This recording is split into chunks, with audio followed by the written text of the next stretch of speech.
once again, ladies and gentlemen, it's my great pleasure to be here to share the stage with the world-renowned individuals, scientists, researchers, architects, and of course, the politicians and the policymakers. So that's a compliment. All right. What we have heard in the past 2 hours, I have to admit, Dr. Singh and everyone, my mind was blown away. I never thought I can hear or see something such a future so near to us, and it's so possible that we can see a lot of good stuff in our lifetime. Let me recap once again. We have seen a dramatic, thought-provoking concept of putting to the happiness as a priority at the nation levels by His Excellency.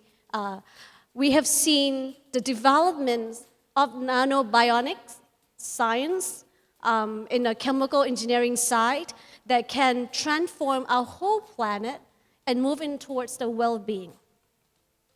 We have seen a lot of life-transforming idea planned, especially for Bangkok and many other key cities around the world by Stephen, and of course at the individual levels that would bring up the best well-being for all of us, because by your statistic, Dr. Yochanan, 15% of the world population is a severe disabilities. I would like to welcome all of you once again. This is not going to be just a panel, but rather I would like to welcome your questions, your curiosities. I know you got a lot of, wow factor in your head in the past 2 hours. And if you'd like to pass me the questions so I can relate to our panelists, I'll be more than happy to do so. But first of all, I would like to start with Dr. Singh. You're in the central of the stage here. And you're going to end up will be the last one to talk on the stage as well, so be prepared. Dr. Singh, well-being. A lot of people talks about it. And there are a lot of meaning and definitions out there. We have seen so many levels in our conference today. What is your mind about well-being, and how can we extend for the greater good of our society and our planet? I think it's extremely difficult to define well-being. And that's the problem, that we cannot yet put our grasp, our hand on the word well-being, because you can talk about wellness, you can talk about being wealthy, you can talk about being peaceful, have peace of mind. This multidimensional is extremely difficult to grasp and to move forward. And that's why most people today are actually not very happy. I think His Excellency raised a very good point. Even in Bhutan, with the national policies, it's an experiment to move forward with this commitment to creating happiness for all. I think that's the reason why we are here today, to provide everyone with connecting dots and jigsaw to see what would be the potential of combining different fields, different knowledge, expertise, and probably inching towards wellness, well-being. And I think it's difficult for us as a research center at risk. We have been trying very hard to define what's well-being for the past years, and so many definitions. And one of the definitions that we look into is gross national happiness in Bhutan.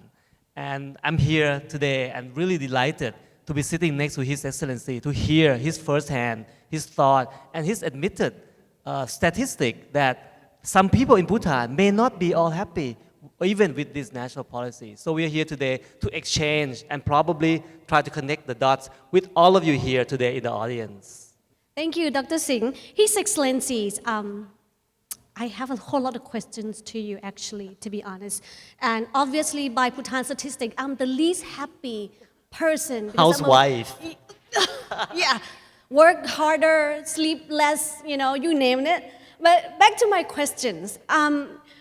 I think Bhutan has very unique concept to drive and sustain the happiness of society.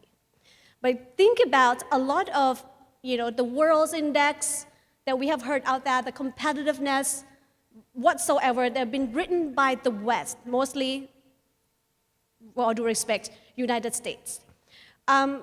With that idea that lots of people around the world think that these index are, respectful enough to understand, but Bhutan go in very different way.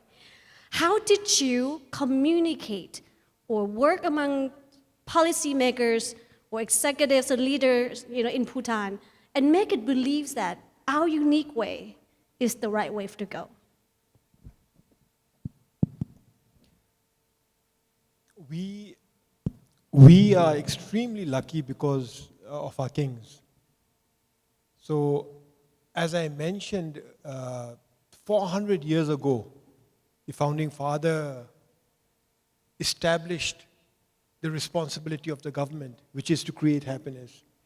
And then 40 years ago, His Majesty, the fourth king, he very clearly said that for Bhutan, GNH is more important than GDP. With that sort of umbrella guidance, it's very difficult to go wrong.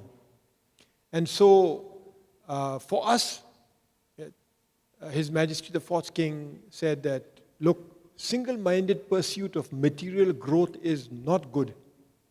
We are a young country, we are a small country, we are a developing country, and if we put all our emphasis into pursuing economic growth alone, is going to be difficult for us. And so it's going to be bad for us. And this economic growth, while necessary, must be sustainable economic development. And this must be balanced with social progress. Environment is important, culture is important, good governance is very, very important. Now all this is not going to make individuals burst with joy. So gross national happiness is not joy, is not joyfulness. Rather, it is contentment. People must be content.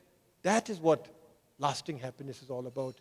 And to provide the conditions for people's contentment. People want good health care, provide health care. People want free and good education, provide that. People want to live in a good environment, provide that. People want to trust the government, so the government must try hard. People don't want corruption, they want a small gap between the rich and poor.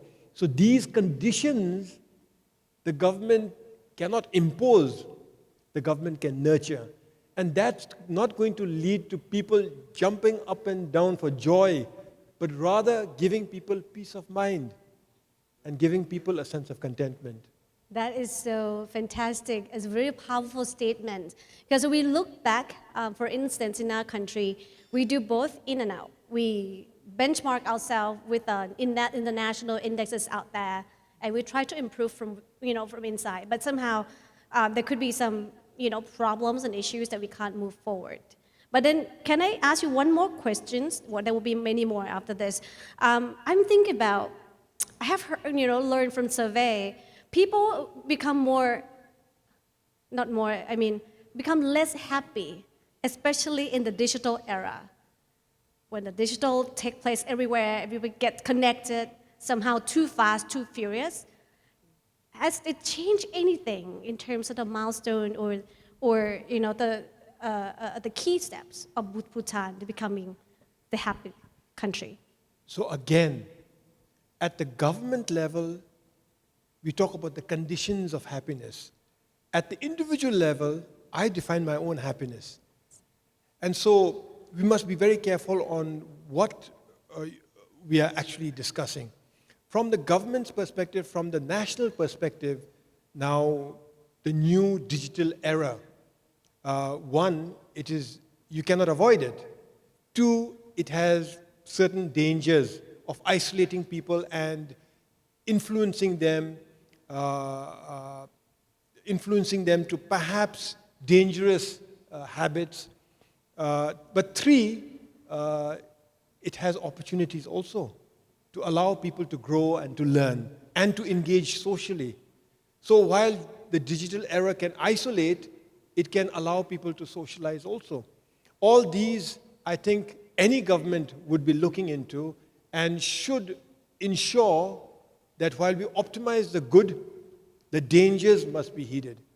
At an individual level, I think it's very, very important for individuals also to consider whether it is addiction or whether it is happiness and contentment, your engagement with whatever digital media you're thinking about.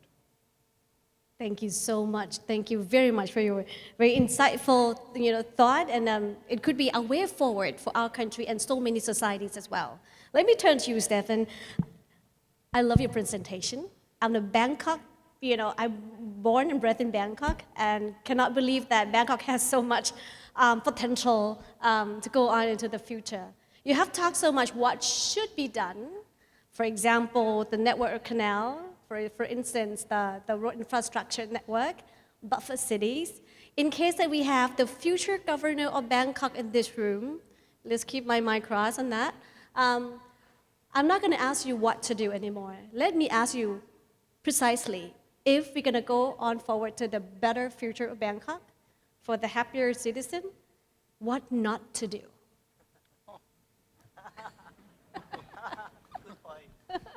Wow. Honestly, I never think about what not to do.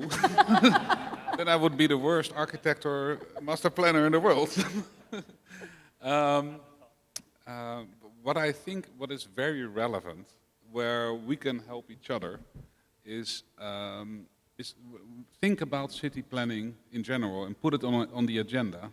And I think it is more important than ever because the scarcity of land is there. And cities become bigger and grow faster. So the challenges are bigger than ever. What not to do is to neglect it. So I think these kind of events can have a huge, tremendous contribution where we can find each other, discuss the opportunities, discuss the challenges, and look at a way forward. So. There are many good examples. I think case studies will do the work to start with.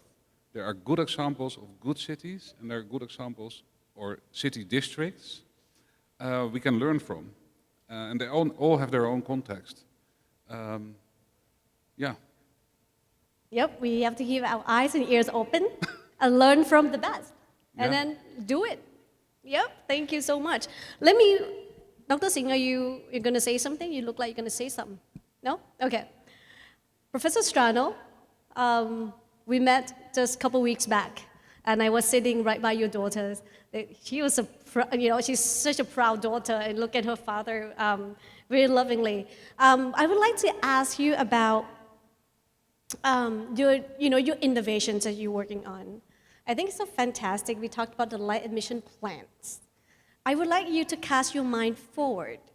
If your innovation, your experiment come into in full effect, what society, what good societies can see out of that? I'm sure it's going to be tremendous. Well, that's an open-ended question. I could talk for an hour on that. Let's just a few minutes. Yeah, really short. So I think if we look at the future, maybe we can think about what plants bring us is the opportunity to access power off of a grid. So perhaps we can think about cities that are a bit more robust. Not only does the total energy demand go down, but perhaps in the event of a natural disaster, you can still count on lighting. Perhaps you can count on other functions, sensors. So I think it's a small piece of the puzzle. It's a step in the direction towards not just sustainability, but maybe a more resilient city. That's so awesome. Yes. I have a more specific question. Usually, my plants or animals or us would have natural mechanism for preventing things that would be injecting into us. And in this kind of research, how do you overcome this sort of, because you are putting particles inside the opening in the automata, right, of the plant leaves. Let you read it. How did you penetrate or putting particle inside the plant by knowing that the plant will not be accepting? How do you go over or how do you solve that particular problem technically? So it turns out that the science on this is emerging. Just like with humans and animals, there are materials that we call biocompatible, and there are other materials that are decidedly not. And in my lab, we have instrumentation that we use that monitors the health of plants. You can monitor the photosynthesis rate. You can monitor their carbon dioxide uptake. You can liken this to a hospital measuring heartbeat and respiration rate. And so you can use those metrics and you can understand how a material is affecting a plant. And it's something that we measure very precisely, and we've used this to guide our material development. So we've rejected materials that we think start to inhibit this function of the plant and so forth. So not all materials behave that way. If there's a thing that I can convey to the audience is that there are some materials that are biocompatible, some are not, and it's an empirical question that we can investigate. Thank you so much, Professor Strano. อาจารย์ยศนันท์คะ You are so fantastic looking at your story and journey along the time, and you share with us that you failed quite numerous times, and here you are, and here you are, share us your success story. But I would like to, us to hear us further. What is the, when you do experiments, somehow you have to fail and somehow to succeed. But I'd like you to look into the challenges out there.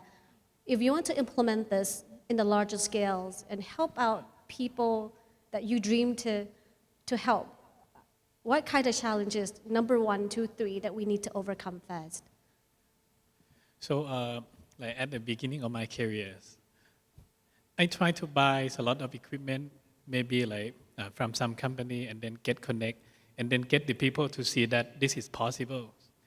After that couple of years, like many people calling me, seem like I give some hope to them. Okay. And my responsibility is, if I cannot get this device to each individually of them, I lie to them. Okay. So that going to be my responsibilities. So that's why, like Dr. Singh said that we start talking. I start talking with someone. I have like never think I'm going to talk with them, like designer or architect and engineers, or something like we use a material like a chemical engineer to say that, can you make that better than this? Can you make that cheaper? So once we get into the group, the new idea happens. The thing you should not do is just stay into your lab. That would be one thing. That's why I start getting out the university like today. And then I try to talk with someone that I believe that would be on different spectrum with me. Like the people I know, Ajahn Singh might not know. But normally both of them, if we talk to each other, the good thing will happen. Okay. So my recommendation is we should not just go into our peers. Start having some connection. So that one we call ecosystem. Some people from the US doing this very well. They can have some area like MIT. If you just walk out your house, you can see some other people working on some of this stuff, but we might not be able to see some of this in Thailand. Yeah. So some of these things, I encourage that if you're the policy maker, try to make this one the system that can be shared. And also I work closely with the doctor. Suppose some of the case coming, the doctor might say that I used the book, and then that would be 50 years ago. The people write this book, and then I still do the protocol 1, 2, 3, 4. Because they have license, they would not dare to do something weird. I don't have license, okay? I have just only ethical protocol. I can do something weird for them and write some of the new book, and then try to say that this case, we would not see the evidence, but let's start something. We would like this guy to be back to walk again. What equipment you want me to do?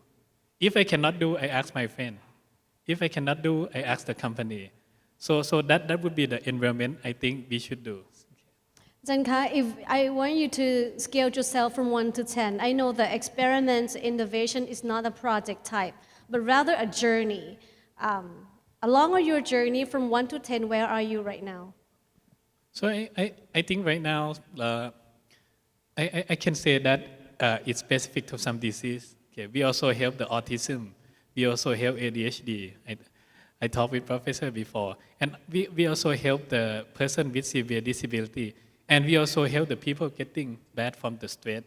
I can say that right now we can do like 0 to 5, okay? And half of them, we want everyone to fulfill and expand this one. I cannot do all, okay? World population is huge. But I want to transfer the knowledge. That's why we are in the universities. I want you to do, it's not me. If you cannot do, you ask me, and then we find this community. And would not keep that just only the countries, but it should be spread into worldwide. So that would be the goal. Awesome. Ladies and gentlemen, let me remind you once again, I also welcome the questions from the floor. You can send me the SMS, like analog way like this. I will be welcome to. Or raise your hands. There will be microphone posts right there for two sides and the aisles. So let me know if you'd like to exchange any idea or the questions with the panelists. Oh, I have one right here. Please, welcome. Yeah. You can walk to the left.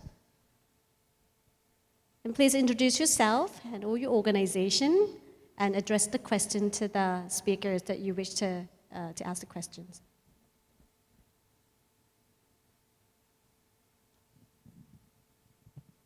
Good evening. I hope you can hear me. Can you hear me? Yes. Okay. Good evening, ladies and gentlemen. It has been a very nice afternoon that I have been here. And I do have to thank all of the speakers for all of the information you have given us. But I would also like to have all of this audience who are in this room to bring back and help the community.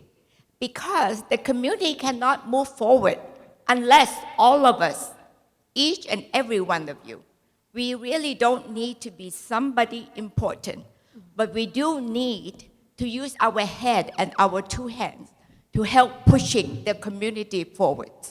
And this is called the cooperation.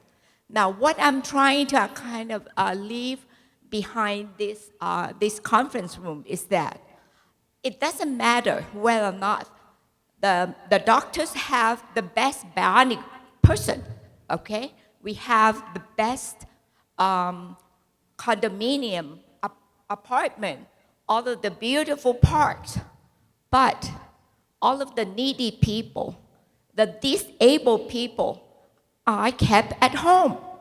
We don't have the facility to help them move out the house and enjoy the public. And this is what we call that we are developed. No, we are not. We still have a lot to offer the community. Why don't we do something simple and have everyone have the same opportunity to enjoy this world? Why are we talking about going to the moon when people who are living in this world are still starving and then looking for a proper housing or good food to eat, proper homes, clean water, and clean air? I just want you to kind of come down to the basic. And don't just talk among the educated people. Extend and open your heart to those who are less fortunate. Thank you. Thank you so much. Thank you so much for your thought. It's very touching. Yes, inequality is still large, and we do have gaps out there. It's everyone's job to help close those gaps. Dr. Singh, I think what she mentioned is regard to risk, our center responsibility, and our dream as well. So I would like you to take this opportunity to share with us just a bit, the role of risk center that you are heading.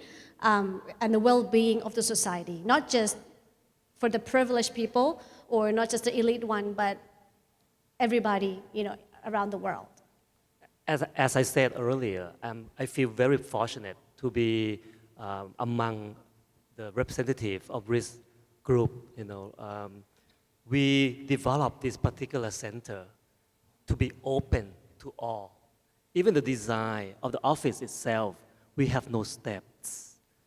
We want everyone, even those who may not have the ability to walk, can go through the whole research center. The research that we have are not limited to high-end residentials or advanced skyrocket science. We do study simple behaviors of elderlies. We do study seriously the physical being of people who are aging, who are not having strong muscles. So we do have multiple dimensions, and as I presented the 9 dimensions of well-being, those are the things that we take seriously. And we want to create a real platform for everyone to benefit from. And that is something that I can promise you that that's the whole reason why RISC was found, to do research to serve the society at large. And with what you asked earlier, what not to do, it's really difficult for me to answer that questions. But I was struck by a statement that we have been doing things as a designers, as developer. We are always thinking about human-centric design. And we are equipped and educated to think about human-centric design. But oftentimes, when we focus on human, we focus on the worst part of us. We want to serve the ego in us. We want to serve the laziest in us. We want to serve all these things. And I was so happy that His Excellency is here, because even you admitted that environment is not on the top priority, And if you focus on human-centric design or human-centric aspects, this thing would never be resolved.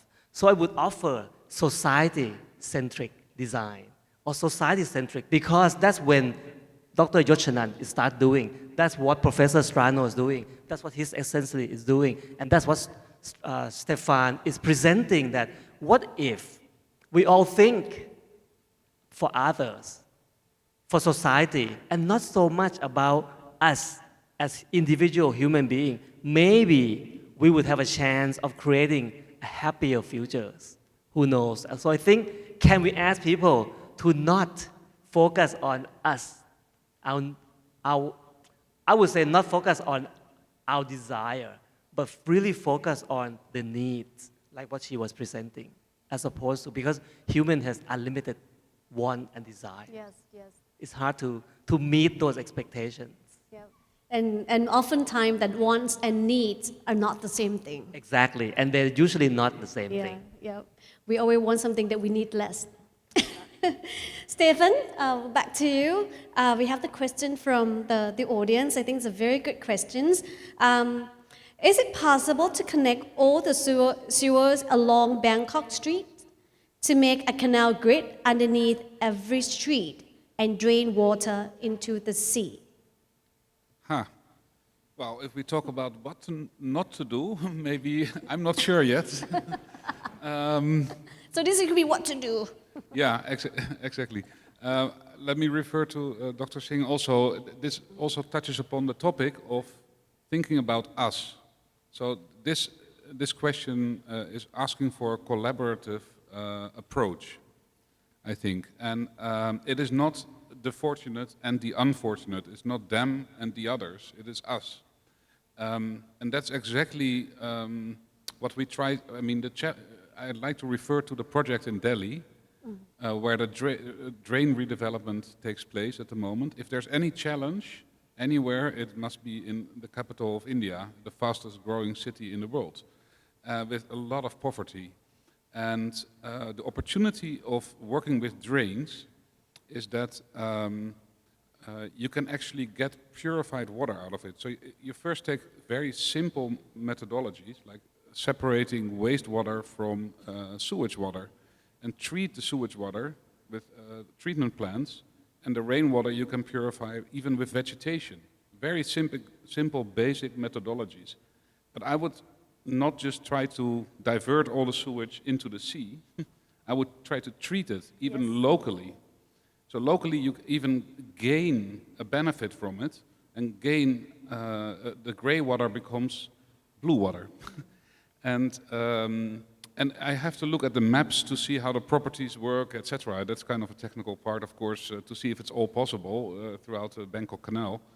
But that would be the start. So you're saying that it is possible, but it's not the best solution. The best is to treat it. Locally, the sewage. Yeah. Yeah. And it might take a collaborative effort. Like what is the business plan in the end in Delhi? It's a collaborative intent. It is an investment model. The vacant land is partially released for property development.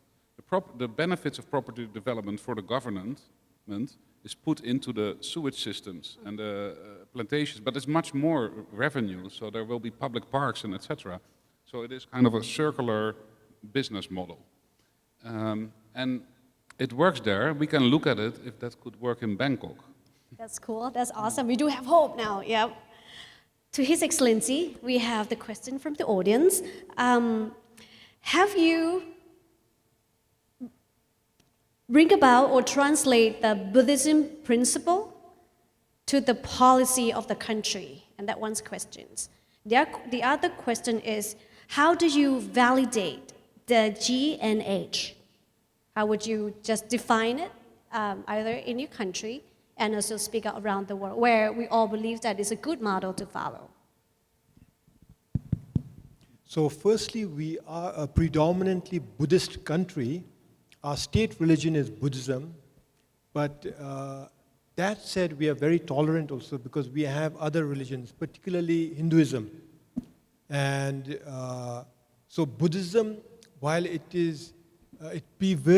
pervades through life in Bhutan, we definitely don't adopt the attitude that Buddhism is the religion and the only religion, and therefore every citizen must practice it, or that it must be imbibed in every public policy. When you talk of gross national happiness and culture, now culture is very important for gross national happiness. A lot of our cultural life has a lot of religion imbibed in it. So Buddhism, but also Hinduism. And therefore, to enhance gross national happiness, we need to preserve our culture. In preserving our culture, by extension, we are automatically ensuring that religion and spirituality is vibrant in Bhutan. When we measure gross national happiness, the 9 domains, one of it is psychological well-being. It's a very important domain. Are you satisfied with life? Do you have negative emotions like anger and jealousy? Do you have positive emotions like generosity and compassion and tolerance? And in that domain is also spirituality. Are you a spiritual person? And do you have an understanding of the spirituality that you practice? So there again, you have a Buddhism or whatever spirituality you practice imbibed in the GNH framework. Now in terms of validating GNH, it is again the GNH index. The survey that we do every 5 years, and the index we publish, we means the country, publishes every 5 years, that gives us an understanding of the trend of overall GNH, but also within the overall GNH, the trend of individual indicators to see where we are going as a society. In terms of information, when you do the survey, it is the GNH survey, all the information is from the people. We conduct interviews with the sample population and one-on-one interviews, the questionnaires, we go through the questionnaires, and that is the basis for all the data that is used in the GNH index. None of the government published data, the National Statistical Bureau we have, so none of their information is used because that is something that is published by the government. Yeah? The GNH survey insists that all the information must be provided by the citizens and not by the government. So again, that is a small check and balance to ensure that the GNH index is honest. I see. Yeah, I think I like that point. Who collect the data should not be the government, or who interpret the data should not be the government bodies. And that, I think, well taken, because we do have that survey around here. We quite would like to understand, how it's, Can risk staff go and collect your data for you? Can risk researcher go and collect data for you? Yeah, you get someone outside. Why not? Especially if risk is going to train to collect data in Bangkok. Yes, yes, sounds good. We got a deal. Let's go. Yes, let's do it. Professor Strano, we have the question from the audience. I think they've got, their mind blown away by your inventions on bionic and light emission plant. They would like to know when will we get to see is implemented and rolling out in Thailand and the rest of the world, and how we can help to make it happen. Yeah, so it's hard to predict when technologies will leave the laboratory and impact society. I would say the light emitting plant is making fantastic progress, really rapid progress. I said during my talk, already within a year we've already moved to a museum exhibit. So if you're in New York City, you can actually go by the Smithsonian Museum of Design, and you can see a light emitting plant on display. And so I think that I think you're going to see versions of plant-based technologies start to become available. It's hard to predict when. We have started a company that's going to commercialize these technologies. I think the big question is how, in what capacity, how the public will receive these technologies, what the best form factor is for human use. And so I think we need to take an empirical approach. I think events like this, where we're educating and reaching out to the public and getting the ideas out there and engaging your response, I think that contributes to it. And ultimately, I think all of these are empirical questions. Thank you so much, His Excellency. I'm going to ask a follow-up question. Professor, we notice how plants need insects. Insects are fundamental to the survival and the propagation of plants. And then I also notice how insects are drawn naturally to light. You have a light bulb or a candle and insects just go there at night. How is it that plants have not evolved to create their own light in order to attract insects? And are there any plants which even have a shade of light, that retain light and let it out at night so that they have an advantage over other plants in attracting the insects? It's a good question, and I wouldn't. It's easy for humans not to, and I don't mean offense by this. It's easy for humans to be arrogant and maybe second guess nature, but actually, natural systems like plants and flowers, they have thought of ingenious ways of attracting insects, and they can do so with much less energy than actually generating their own light. And the examples are countless, and I'm not a botanist, but just for example, ferns. If you look at the leaf of a fern, it has photonic properties where it can change its color, and it doesn't have to generate its own light. It just it can reflect light and mold it like a butterfly wing. And so nature has thought of what you're thinking about, it can do so in a very low energy way. If all you want to do is signal, then the most efficient way is to take light and redirect it in the mode that you want. Generating light from chemical fuel is an expensive prospect. There are natural systems that do it.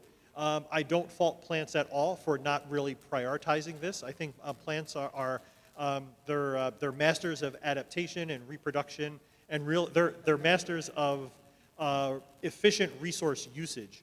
So you can think of it as we're just helping them along to direct just part of their energy for human use. Maybe it's part of the story of human-plant symbiosis, if you want to think about it that way. Oh, anyway, hopefully I've answered your question. That's very exciting. I believe we have questions from the audience. Anyone? Yes, go ahead. The microphone is right here. If you can please address your name and your organization and your questions, please. อยากถามว่าท่ามกลาง สิ่งเปลี่ยนแปลงในโลกนี้ค่ะเรื่องของสิ่งแวดล้อมเนี่ยในฐานะธุรกิจหรือว่าวงการอุตสาหกรรมเนี่ยค่ะควรจะให้ความสำคัญในเรื่องอะไรคะเพื่อให้เกิดความสุขอย่างยั่งยืน Let me help translate.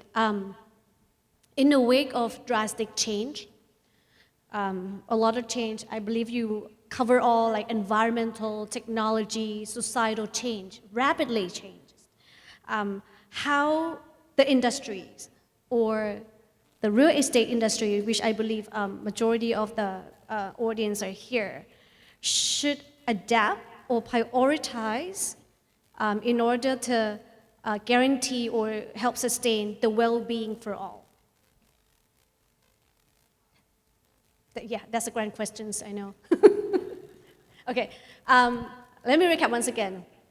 Given that the drastic change of all the environmental factors around us, technology, environment, businesses, and politics, geopolitics, for instance, how the industries or private sector should address in order to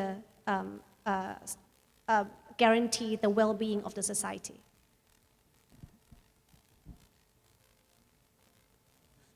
Yeah, that's to all. I believe it's so hard. This question is so hard, man. Even translate is difficult itself.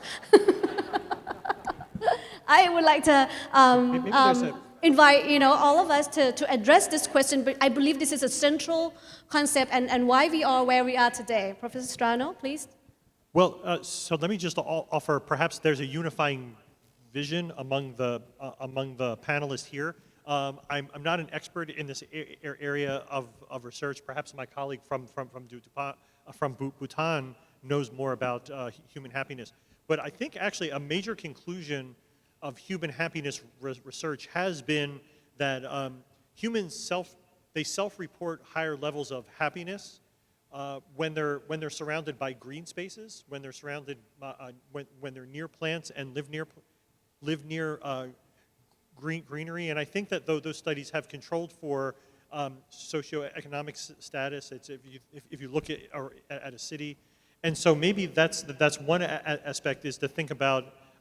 That's something that could link maybe many of us on the panel is that humans do need a connection. Perhaps we've evolved to thrive in a setting near in green open spaces. We see this in agriculture. We see it in human happiness research. So I just thought it's not the whole answer, but it's one aspect just to plan accordingly. Thank you. If I can add to that, I think governments must aspire to gain the trust of people. Now, I'm a politician and I lost elections, which means I did not gain the trust of people. But ideally, you must, if the people trust government, you feel more secure. And therefore, you feel more content and more happy. And the whole idea behind gross national happiness is exactly that the government is creating happiness, well, at least it is nurturing the conditions for happiness. Similarly, for the private sector now, that was a question. In an age of change, in an era of rapid change, it is more and more important that the private sector, that shareholders can generate trust in their employees and the society. If the company, if the shareholders, if the management can generate trust among the employees, if the employees feel a sense of trust to their employers and to their shareholders, then I think it is important of and by itself. In an age of rapid change, I think this trust is very, very, even more important. And so, while we are experimenting with G&H at a national level, this is why now we are experimenting with G&H certification for businesses, so that we establish a trust between a company and society, between employers and employees, between a company and their shareholders. So that trust will form the basis for long-term contentment and happiness. Can I go to Yes. you? A building is more or less the same as a society sometimes, maybe. And I feel that we always do a survey when we realize a building, how people feel living in, for example, in a building. And the most important thing is that the buyers or tenants feel heard, that they're so they're part of the brief, let's say. You can do market scans, that's one thing. And I don't know if you've noticed what you see in our work is we try to focus a lot on diversity. And I strongly believe that if you, for example, buy a home and you can identify with that home, it makes you feel richer inside. So it's not about the price of the home or whatsoever. So I think from my field where I work in, it's the diversity and the identification we have to focus on. Thank you so much. Very lovely. Dr. Yoshananka, what's your thought? Yeah, from my perspective, I think when technology shift, some equalities of the human right would be one thing. I feel like I'm very concerned. Okay, so I talked before, like if you're in industry, the company would be the missions of the owners and somebody that take the part of that. But somehow your employee, that's different goals. They pursue their own goal. So let involve their dreams, their families, get synchronized with their work. And then I think we can develop the better societies. That would be the adding of my perspective. Thank you so much. Dr. Singha, your final word, please. I think to answer the question, which is difficult, what should we do? You know, in the business world to when we are in such an environment that is not doing so well. I think we all, and businesses should be committed to solving the problems. We will get them wrong most of the time. We won't get them right. And yes, people appreciate nature and green space. We can try to add it in, but it may not make sense feasibility, in terms of feasibility. But if we all are committed to solving these problems and get it wrong many times, we're bound to get something right. And that is the issue that I was in a meeting with Kun Tipaporn not too long ago. And we talk about developing social innovations. And in the process, we can actually make income, earn revenue from social innovation. Kun Tipaporn is a group CEO of the TGO. She was sitting quietly there, and people presented that, you know, we should do social innovations, and so in the process, we can commercialize it and bring it back so that we can have revenue from doing social innovations. And you know what she said? She said, no. If we start thinking that we want to earn revenue from doing good deeds, we may start judging the ideas based on the income that we may get in the future. And that doesn't really solve the problems. And I want to leave you with that thought that if we are really committed to solving the problems at hand and not compromising it, at the first step, we may have a chance.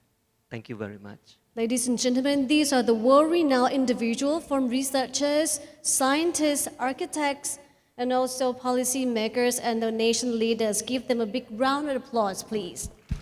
Thank you so much. It's a great pleasure.